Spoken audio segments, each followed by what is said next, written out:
2월 17일 금요일입니다.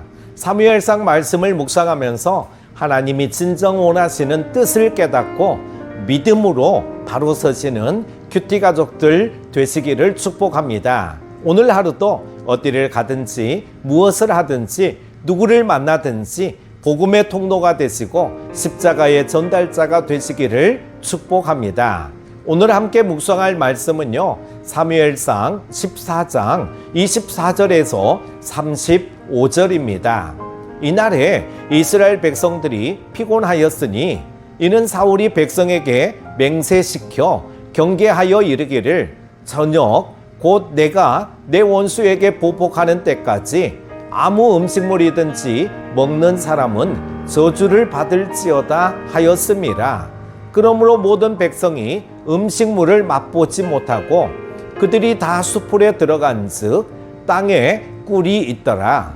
백성이 수풀로 들어갈 때에 꿀이 흐르는 것을 보고도 그들이 맹세를 두려워하여 손을 그 입에 대는 자가 없었으나 요나단은 그의 아버지가 백성에게 맹세하여 명령할 때에 듣지 못하였으므로 손에 가진 지팡이 끝을 내밀어 벌집에 꿀을 찍고 그의 손을 돌려 입에 대매 눈이 밝아졌더라. 그때에 백성 중 한 사람이 말하여 이르되 당신의 부친이 백성에게 맹세하여 엄히 말씀하시기를 오늘 음식물을 먹는 사람은 저주를 받을지어다 하셨나이다. 그러므로 백성이 피곤하였나이다 하니 요나단이 이르되 내 아버지께서 이 땅을 곤란하게 하셨도다. 보라, 내가 이 꿀 조금을 맛보고도 내 눈이 이렇게 밝아졌거든. 하물며 백성이 오늘 그 대적에게서 탈취하여 얻은 것을 임의로 먹었더라면 블레셋 사람을 살육함이 더욱 많지 아니하였겠느냐. 그날의 백성이 믹마스에서부터 아얄론에 이르기까지 블레셋 사람들을 쳤으므로 그들이 심히 피곤한지라.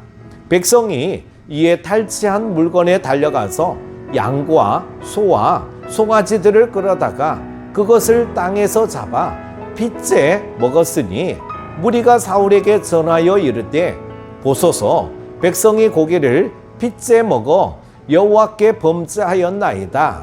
사울이 이르되 너희가 믿음 없이 행하였도다. 이제 큰 돌을 내게로 굴려오라 하고 또 사울이 이르되 너희는 백성 중에 흩어져 다니며 그들에게 이르기를 사람은 각기 소와 양을 이리로 끌어다가 여기서 잡아먹되 핏째로 먹어 여호와께 범죄하지 말라 하라 하매 그 밤에 모든 백성이 각각 자기의 소를 끌어다가 거기서 잡으니라.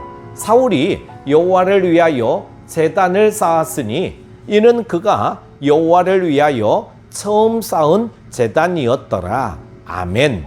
이스라엘이 블레셋과 전투를 벌일 때 사울은 군사들에게 전투가 끝날 때까지는 아무 음식도 먹지 말라고 명령했습니다. 만일 음식을 먹는 자는 저주를 받으리라고 선포합니다. 사울은 이렇게 하는 것이 하나님 앞에서 유의미하다고 생각했던 것입니다. 배고픈 상태에서 전쟁을 치러 스스로 괴롭게 함으로 하나님 앞에 정성을 보이고 그로 인해 승리를 보상받겠다라고 하는 생각이었습니다. 사울은 군사들의 식욕을 제어하는 것을 하나님께 헌신하는 행위로 여겼던 것입니다. 여러분, 전쟁을 하는 군사들에게 충분한 식량을 공급하는 것은 필수적인 요소가 아니겠습니까? 도망가는 블레셋 군사들을 쫓는 이스라엘 군사들은 음식물을 섭취하지 못하여 힘이 부족할 수밖에 없었습니다. 사울의 금식령은 하나님의 뜻과는 상관없는 개인의 판단이었습니다. 사울이 군사들에게 금식을 맹세시킬 때 그 자리에 없던 아들 요나단은 땅에 있는 꿀을 먹고 눈이 밝아졌습니다. 요나단은 아버지 사울이 군사들에게 공연한 맹세를 시켜서 더 큰 승리를 거두지 못했음을 안타까워합니다.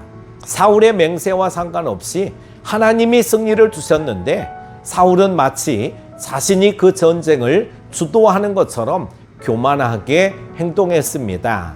이와 같이 하나님의 말씀과 상관없는 맹세를 하는 것은 하나님의 주권을 인정하지 않고 자신의 권위를 과시하려는 태도였습니다. 그러므로 우리들은 하나님의 말씀 이외에 다른 규칙과 법을 스스로 세워 자유를 억압하는 어리석은 행위를 피해야 합니다. 또 한 가지는 이스라엘 군사들이 블레셋과 전투를 치른 후에 급하게 배고픔을 해결하기 위해 고기를 핏째 먹는 일이 벌어집니다. 고기를 핏째 먹는 것은 하나님이 금하신 일이었습니다. 창세기 9장 4절에 보면 자세하게 기록이 되어져 있습니다. 사울이 전투 중에 음식물을 금한 것이 오히려 하나님의 법을 어기게 만드는 부정적 결과를 낳은 것입니다. 만일 사울이 마음껏 음식을 먹으며 전투하도록 지시했다면 군사들이 율법을 어기는 일은 일어나지 않았을 것입니다. 이와 같이 하나님의 말씀과 상관없는 규칙을 만들어 지키다 보면 더 중요한 하나님의 말씀을 어기는 일이 벌어지기도 합니다. 예수님도 율법을 지키기 위해 만든 이스라엘의 전통 규례들을 하나님의 말씀보다 더 중시하여 오히려 하나님의 법을 파괴하는 현상을 책망하셨습니다. 중세의 수도원에서도 하나님의 말씀과 상관없이 스스로 육체를 괴롭히는 금욕 행위로 거룩해지려고 하는 시도들이 얼마나 많이 발생되었는지 모릅니다. 그런 모습은 종교적인 열심처럼 보여도 하나님의 주권적인 은혜로 구원을 받고 거룩해지는 진리를 망각한 잘못된 행위입니다. 이 말씀을 보면서 우리들도 하나님의 말씀과는 상관없이 스스로 무언가를 행함으로 종교적 성취를 얻으려는 어리석은 시도들을 경계하고 진리의 말씀 안에서 하나님이 주신 자유를 누리며 복음에 합당하게 행함으로 행복한 신앙생활을 이어가야 할 줄로 믿습니다. 사랑하는 큐티 가족 여러분, 말씀에 인간의 법을 더하지 마시기 바랍니다. 또한 나 한 사람이 말씀 안에서 올바른 영적 분별력을 가지지 못할 때 공동체 전체가 율법을 어기게 만드는 결과를 가져오게 되는 것을 보면서 항상 말씀에 깨어 있고 영적 분별력을 주시라고 기도하시기 바랍니다. 오직 하나님의 뜻을 따라 사는 여러분 다 되시기를 축복합니다. 오늘 하루도 승리하십시오. 기도합니다. 어리석고 무모한 열정이 믿음이 아님을 깨닫게 하시는 하나님 아버지, 종교 행위에 집착한 나머지 껍데기 신앙으로 점철되어진 우리의 신앙의 모습을 보게 하시니 감사합니다. 종교적 열정이 아닌 본질적 신앙으로 나아가게 하여 주옵소서. 종교의 껍데기를 벗고 참된 신앙을 향해 나아가게 하여 주옵소서. 겨울의 막바지에 서 있습니다. 이제 우리의 신앙의 껍데기를 벗고 참 신앙으로 주께 영광 돌리게 하여 주시기를 원하오며 예수님의 이름으로 기도합니다. 아멘.